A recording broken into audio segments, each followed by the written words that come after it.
Well, good afternoon, everybody. I'm absolutely delighted to be here with you today, and thank you so much for staying. You've been a very patient audience, and I know that we've covered a lot of ground today, and I also realize we're running a little bit behind schedule, so I'm going to do everything I can to try to catch us up.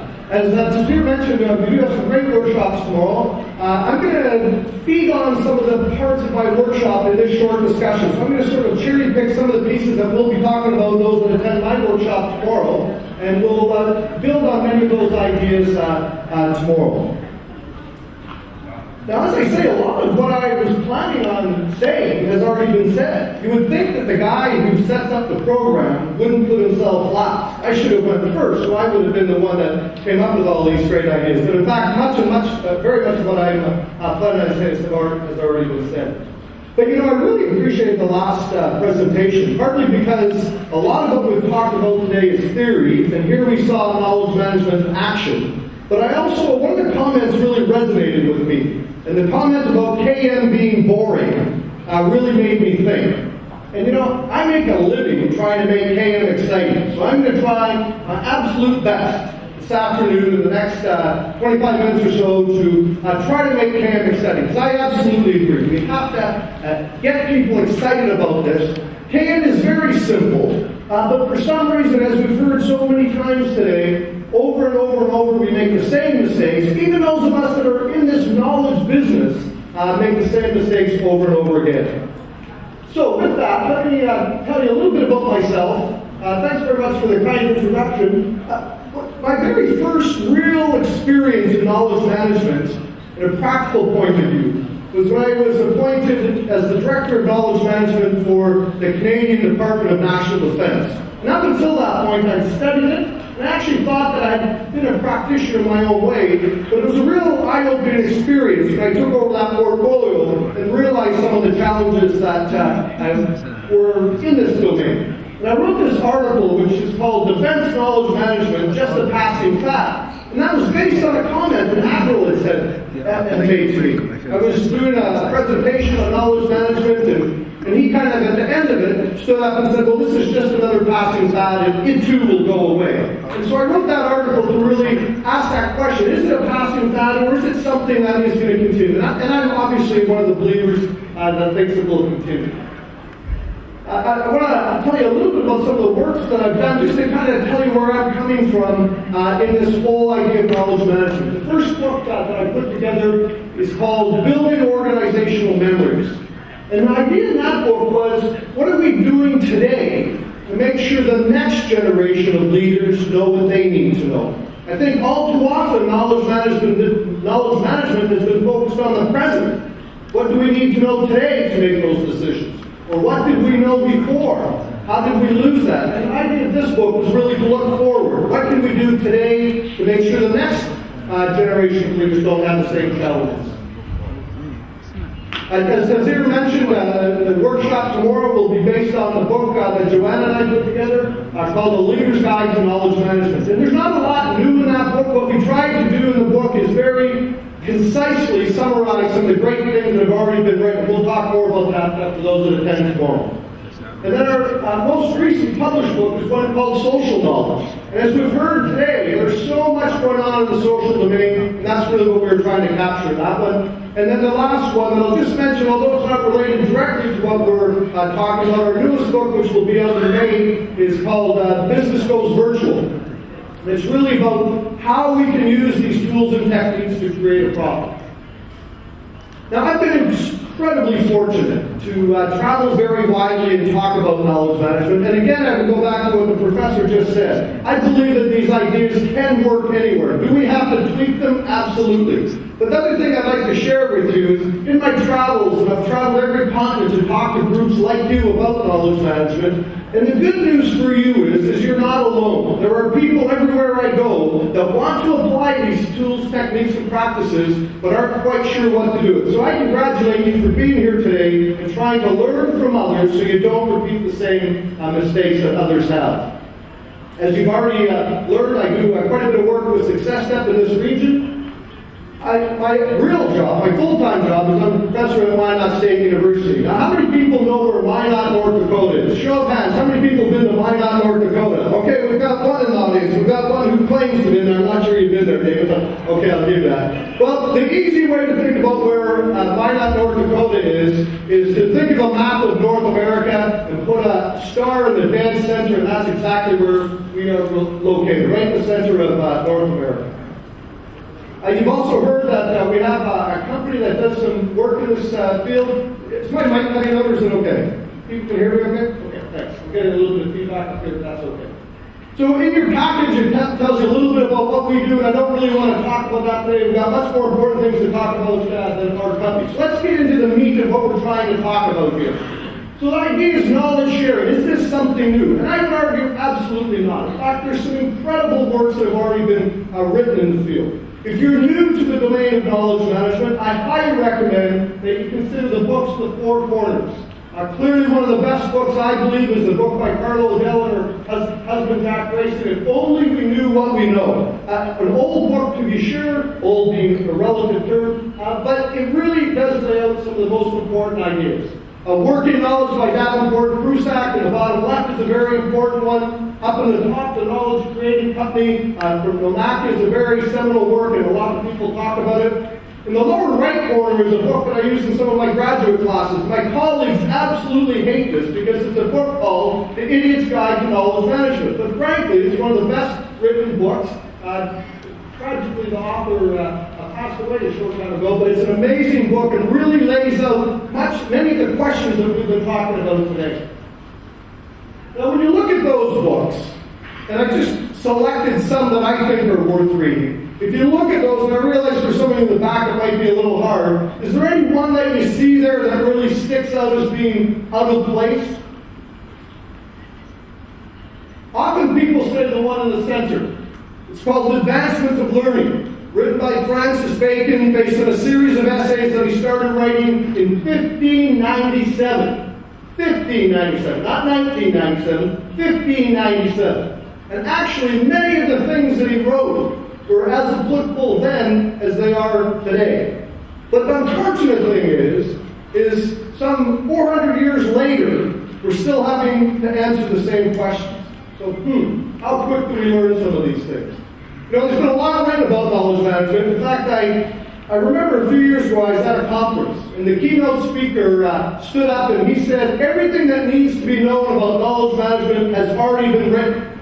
And I think he was talking about maybe those 4 books in the corners and some others. You know, the really ironic thing about that keynote address, after saying that everything we needed to know about knowledge management had already been written, he was there to launch a book. So, there you go. Well, what is knowledge management?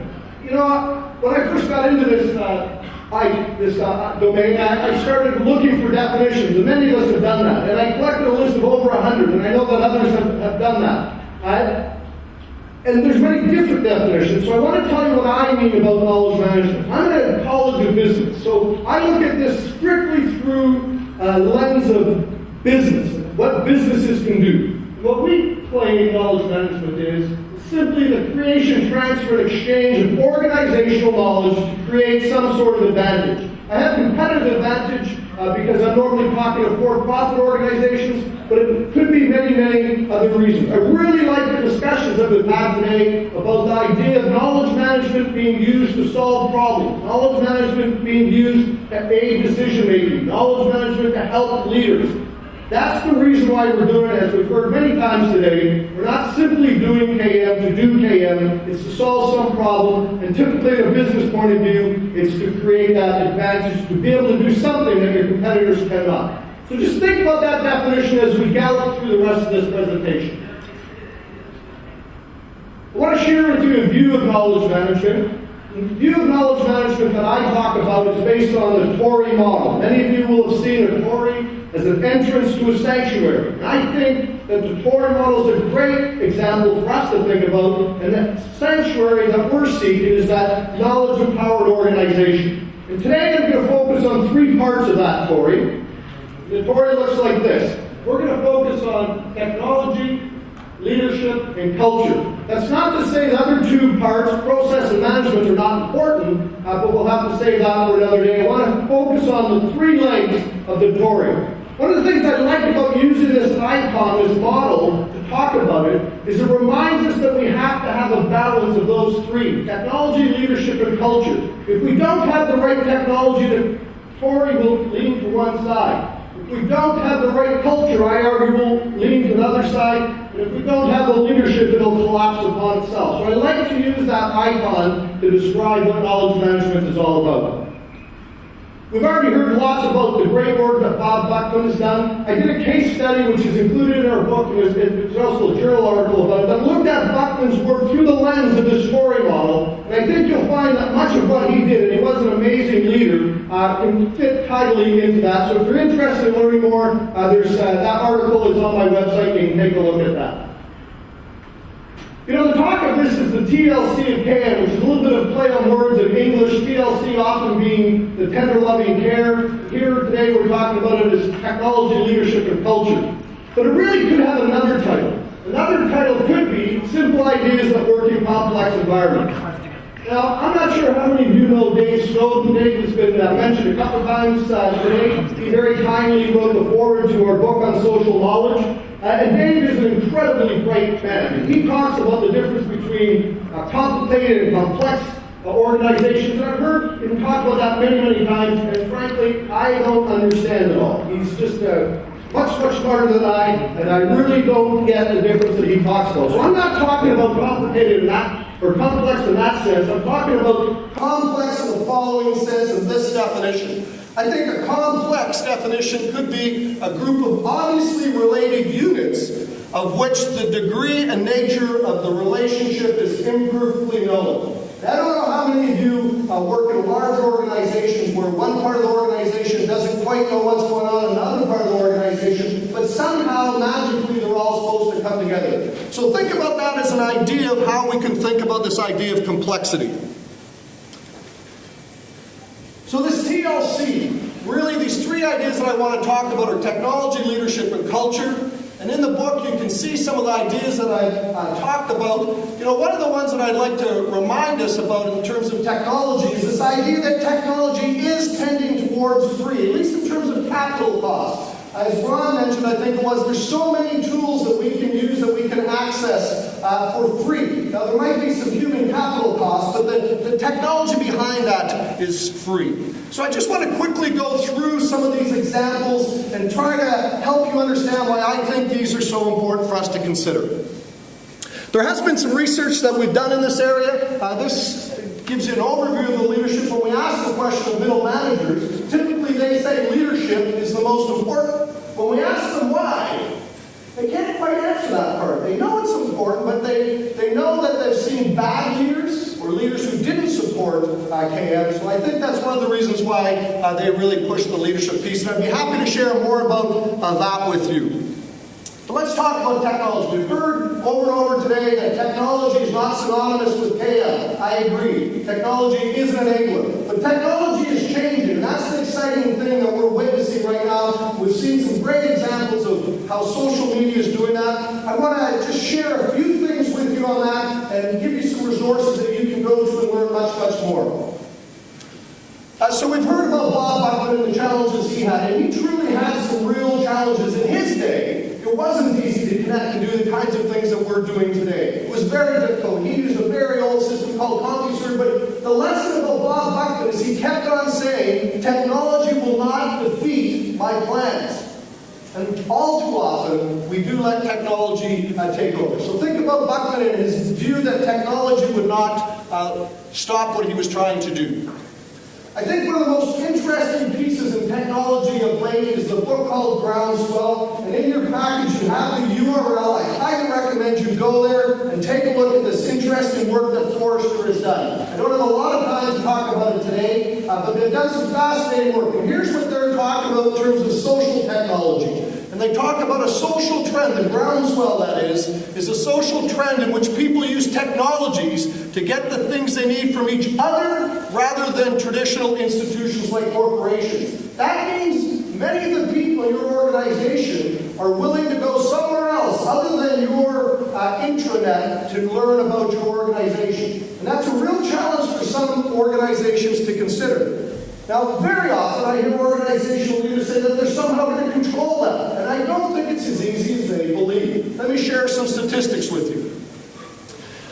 In the groundswell, they talk about all adult internet users being able to be classified as one or more of these 6 categories. With inactives being on the bottom, that's folks who don't use the internet at all. And at the top, if you think of it as a hierarchy, are creators, the people that are blogging and creating content on the web. We've got spectators who consume, we've got joiners who join things like Facebook and the like, collectors and critics. Critics being those folks who stay at a hotel and then write in TripAdvisor about their experiences. Let me share with you the kinds of people or the percentages of people that are in each of these categories. We'll look at the United States first, just as an example. And here's what we found. In the first collection of data in 2007, these were the number or percentage of people in each of the categories. You can see almost half were inactive and only 18% were creators. Fast forward just 3 years and look at the difference we see. Only 18% are inactive. 51%, now this is early 2010, were joiners, and almost a quarter, 1 in 4, were creating content. I'll put up some other data, but you can take a look at this. It's in your package that shows by age group. Now, the age group piece could be important because if you're asking your people to do one of these things, perhaps blog internally, if you have an aged workforce, they might not be as keen to do that. And there's ways that we can help them. The point is there's some very interesting data that's been collected, and I highly recommend that you go to the Forrester site and take a look at it, and then start to think about what that means in your organization. Very quickly, I'm going to put up some data from a couple other countries, just to reinforce the point that we've already seen, that countries do matter. So here's some data from South Korea and from Japan. And again, you can take a look at that a little bit later and really ask yourself what you think it means to your organizations. Well, let's talk about technology. We've heard a lot about the new technology, and I'm a kind of a gadget guy, so I'm always the first guy to get something new, although I've been told I can't get an iPad 2 because I already have an iPad 1. I think I should be able to get an iPad 2. But in any case, there's a lot of new technology. The question for you is, how can you use it in your organization? I want to show you a short video clip that talks about technology and how new technology really is usually the best thing to have.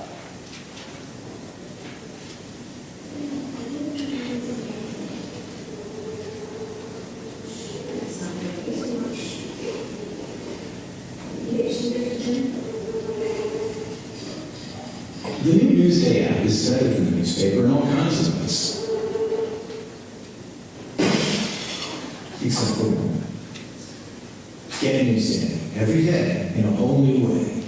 So perhaps technology doesn't solve all of our problems, and perhaps some old technology works quite well. In fact, I'm stealing a piece from David Gertine here. David wrote an article that talked about sometimes simple old technology, a notebook, is the best way to take notes at a conference.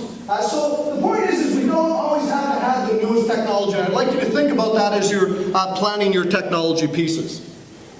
Now, there's also been some really exciting advances in technology. I don't know how many people watch a U.S. television show called Jeopardy. It's a sort of quiz show. But the fascinating thing about Jeopardy this year is they had their 2 top winners.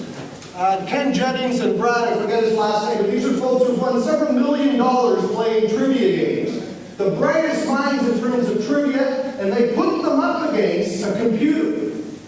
Much as IBM did with Big Blue a few years ago in terms of chess, this time they put them up in a trivia game, and you guessed it, the computer won. Now, is that important for a game? No. But the follow-on from that, and the natural language understanding that Watson, the computer that IBM developed, showed was pretty phenomenal. So again, something for you to research. Go up and take a look at what Watson is doing and how Watson soon will be available in various forms for us to use in our organizations.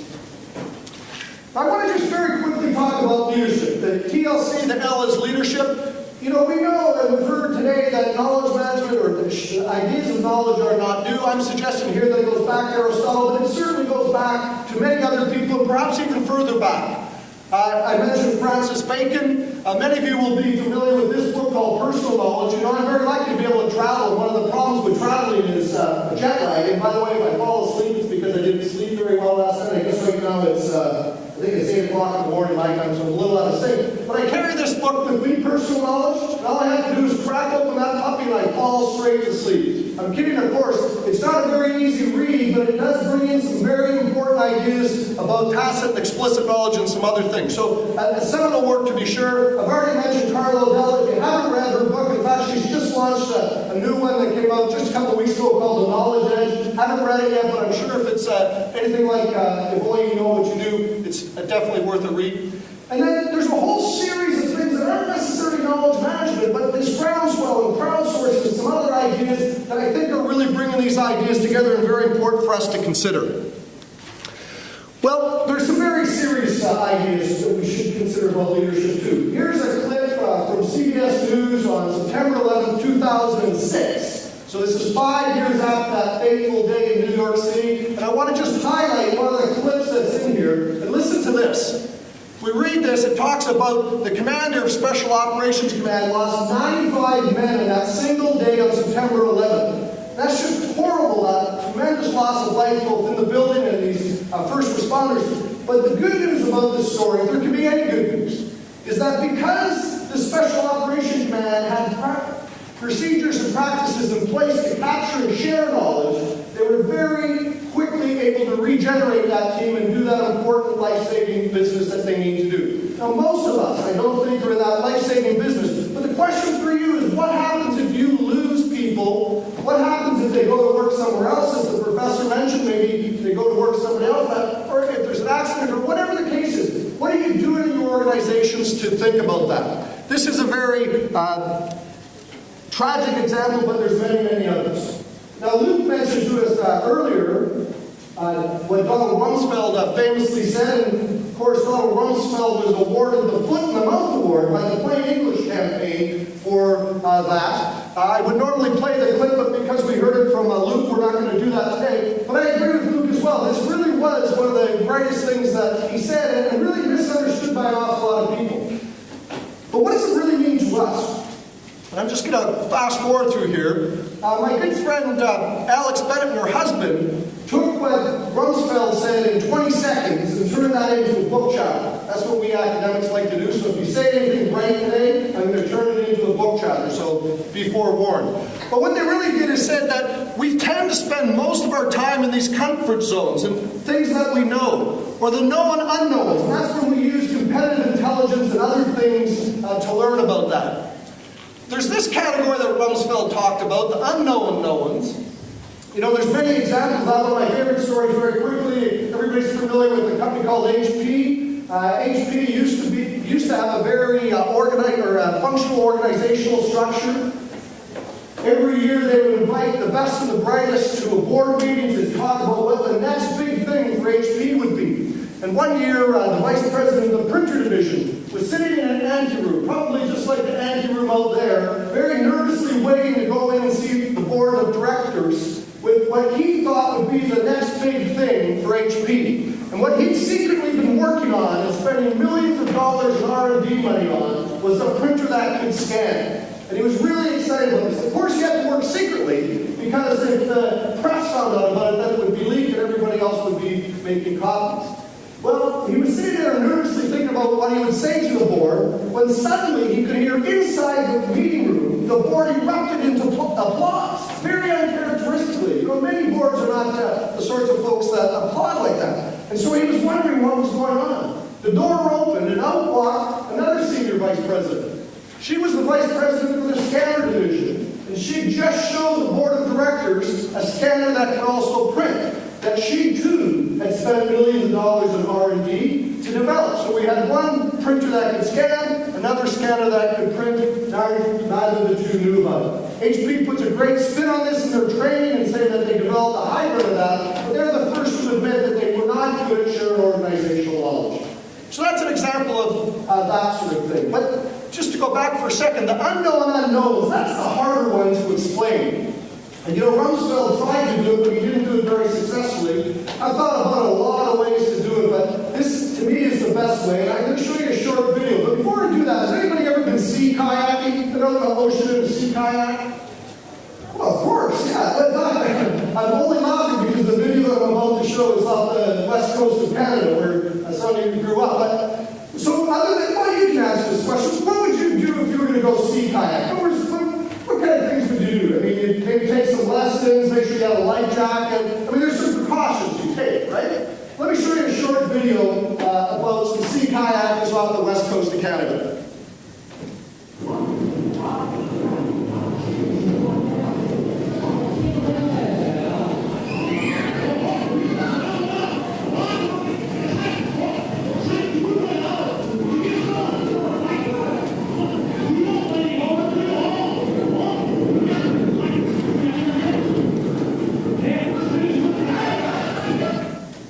Well, I'm delighted to report that everybody was safe. But just for the record, that's what you call an unknown unknown. No matter how much you think about what's going to happen when you go sea kayaking, I don't think very many of you would have thought that an orca is going to jump out and land on you. But what about your organizations? What's the orca in your organization? What's going to jump out and completely change your business environment? I don't want you to get fixated on this question, but I think you should spend some time thinking about that and going back to this idea of unknown unknowns that Rumsfeld so eloquently talked about. So the one thing to take away from this is, what's your orca? I want to talk a little bit about culture. I'll do this quite quickly. We've talked about culture quite a bit. But what I'm showing you here is a poster campaign that the United States had during the Second World War. It's called Loose Lips Sink Ships. And the idea was they had a lot of servicemen in England, and they didn't want them to go down to the local pub, have a drink, and then start talking to people about what they were going to be doing on the DK invasion. And I think that concept of need-to-know culture is alive and well in many organizations today. Of course, after 9/11, at least in the United States, there was a resurgence of this need-to-know idea. And I'll just blow up this poster, but it still says, and this is a poster that's very common in U.S. government offices, endorse and apply the need-to-know principle. Now, we all know that in a knowledge-empowered organization, we really want to have that need to share idea, where everything that you know, you will share happily. The tragic thing that's happened recently that I really think has set back this whole idea of sharing widely is WikiLeaks. I mean, we can have another whole discussion about whether WikiLeaks is good or bad, but I think it's going to fundamentally change what people do and the fear about what happens when we share these things. So think about the impact of that on your organization. I want to just spend a couple minutes, 2 or 3 minutes, talking about generations. Again, tomorrow, for those of you in the workshop, we'll spend a lot of time talking about the impact of generations. In the United States right now, there's a lot of talk about different generations and how they use technology and how they, based on some of our discussions today, might be akin to sharing. You know, in the United States, and this is a picture of my family, but we've got these baby boomers, maybe 80 million. We've got some Gen X, 46 million, Gen Y, 76 million, and then the Gen Zs, our youngest granddaughter in this picture. And there's been a lot of discussion, and I think somebody talked today about digital immigrants and digital natives, and that if you're born in a certain year, you are going to be technological savvy or not. And I fear that we're making some false assumptions in that. And in fact, the U.S. Army has got into a lot of trouble in their training plans because they assume that these digital natives, these folks who apparently grew up digital, would be very computer savvy. But tragically, many of the people that joined the Army didn't grow up with computers because they were in homes that didn't have it. So I just caution you not to think about ages in technology, but think a little bit deeper than that. I'm very interested in some research that Gartner has done that talks about Generation V. And they talk this generation virtual. They don't talk about it by age, but they talk about it in terms of how much time you spend using some of these tools and techniques. If you haven't read this book, or if you haven't seen the video, the YouTube video that goes along with it, I highly recommend you take a look at Social Nominus.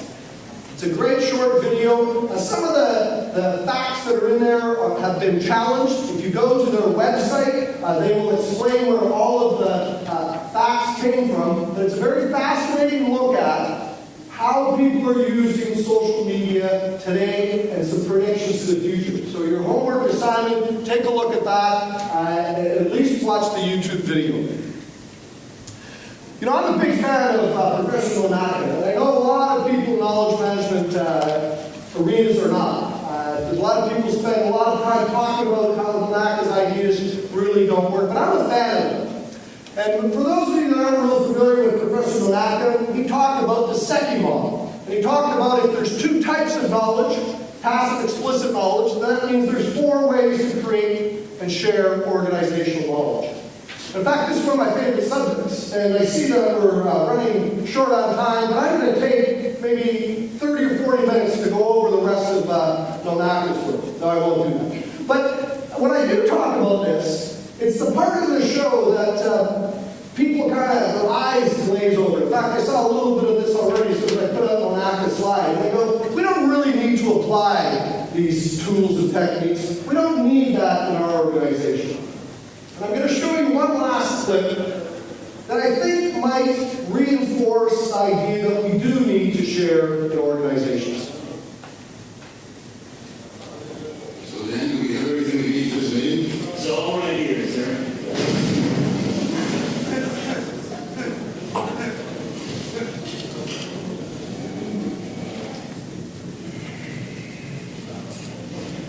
Is your data backup as reliable as it should be?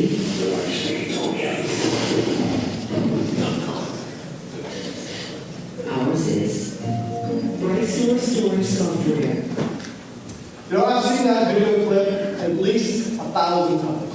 And every time I see that, it still hurts when Dan walks into that.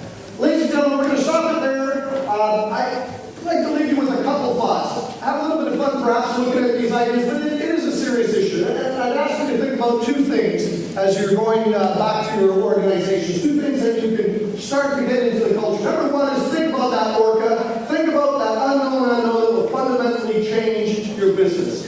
And finally, do think about old Dan here, the guy who walked into the filing cabinet. You don't want to be in that position. You don't want your corporate leaders or your government leaders to be in that position. We all believe, all of us here I'm sure, but go back to your organizations, get them excited about this knowledge management. Let's make sure it's not boring. Let's get people excited. Let's make sure that we can apply these ideas to make our organizations better in the future. Thank you so much for your time. And I think what we're going to do now is we're ready for the question and answer.